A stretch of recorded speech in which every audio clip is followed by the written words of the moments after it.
We visited Arcimoto in Oregon, and as much as I wanted to say the stock is a sell, it's a hold for me, at least for now. There we go. I'm Brian. Welcome to My Tesla Weekend. Very weird. So on our road trip last summer, we reached out to everyone along our path. Tesla, Lucid, Nikola, and a half dozen startups in San Francisco, all of which were too busy or otherwise uninterested in meeting with us. Well, Nikola at least had the courtesy to decline, but the rest remained radio silent. Except for Arcimoto, the cool little trike built in Central Oregon. They were happy to have us pay a visit, and we did just that. We got to see the factory, ask our questions, though the answers weren't exactly helpful or even remotely, and we got to drive the fun utility vehicle ourselves. I don't remember what the rental cost was exactly, but it was cheap and well worth it if you're in the area. It was something like $10 an hour or otherwise perfectly reasonable. What was less reasonable was the overall sum of what we learned and experienced. The trike rode all right. It wasn't bad, but it wasn't what I expected. The handling was sloppy and sluggish. The acceleration was 90s V6 Chevy quick, and the open-air cockpit was neat, but for $17,900, I'd rather have, well, kind of anything. I don't know, a convertible that's 2 years old. I mean, you tell me. Do we know what sort of improvements Sandy Monroe made? We'll unveil those. That's But and that's they're a going to Mark make question, I assume. at the high level, they're going to make it much easier to manufacture relatively, which makes it much more affordable to sell as well. Right now it's at $17,900. Wow. Our goal is to get it down to $11,900 is our sort of target base price, but eventually we think in the future, when you're up and running like at 50,000 vehicles a year, that can be under $10,000. What did they start out originally? When we announced the target price, it was $11,900. Okay. But when our first 100 vehicles, the Evergreen Edition, that came out very low volume production, similar to the Tesla Model 3. It took a while to get down to 35. Right. So we started at $19,900, which is still the most affordable EV on the road. That's still a lot lower than I thought. I had bought some Arcimoto stock, not much, and it's done all right. But based on the numbers I was hearing, the conflicting numbers I was hearing at that, and the overall percentage of the fleet that was still in Oregon as rentals or otherwise parked, and the experience of driving it, well, I was at a solid sell rating while on my trip. So the question is, what's the backlog?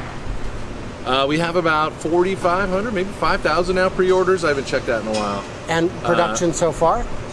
There's about 300 plus vehicles on the road, 350 maybe. Wow. We'll have that updated number. Will be on our quarterly call, which is on August 16th. So Great. Not a lot, but making progress, taking orders, open in 4 states, and it's really cool when people take them home and their friends see them and they're like, ooh. But during my trip was the big track day where Sandy Monroe and others came out to see the latest innovations Arcimoto has, and things felt, well, quite a bit different, quite a bit better. My confidence was a bit restored. I want to make a decision on Arcimoto.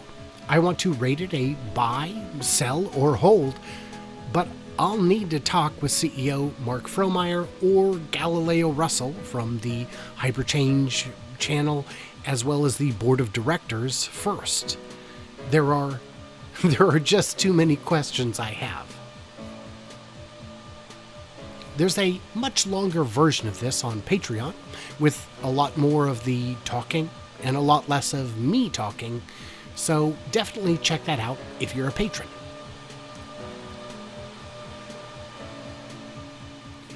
We rented the Arcimoto for the hour, and since I'm the only driver in our gaggle, I kept looping back to HQ to pick up different members of the crew to check it out. It was indeed fun and interesting. Not as much of a head turner in that part of that particular town, since that's where they're from and all the locals have likely seen them 1,000 times, but it was still pretty great. I wouldn't say $18,000 great, but I enjoyed it. I had fun. And if you're Galley, or you know how to reach him, have him get in touch so we can figure this out. I've reached out to Galley a number of times on things in the past, including I tried to give him my Starlink reservation, I tried to let him drive my Zen Electric, but channels as big as his are easily swamped with messages like mine, so as much as I've tried, it just hasn't worked, and I don't think it's anything personal. I just assume he gets 10,000 messages in his inbox and, he didn't see them. That's the 6, right? So for now, I rate Arcimoto, FUV, as a hold, though I'd really, really like to know enough to upgrade it to a buy. We got 2 kinds of braking, one that recharges the battery and one that brakes. They've got some interesting tech, they've got some great market opportunities, but I'm just not sure how any of this fits together, in part because I just couldn't get answers. So what did I miss or misunderstand? Leave me all your shiny bits of brilliance in the comments below, and stay tuned, stay juicy, and I can't wait to hear from you clever robots on the brighter side of the moon. And thank you to my Patreons who get early access, an ad-free experience, a bonus content, like the longer version of this video, and help keep the channel running for as little as $1 a month. I can't do it without you guys, and I've recently lost my only executive producer, so there's room for extra support if you're in a position to do that. I mean, that would be just awesome.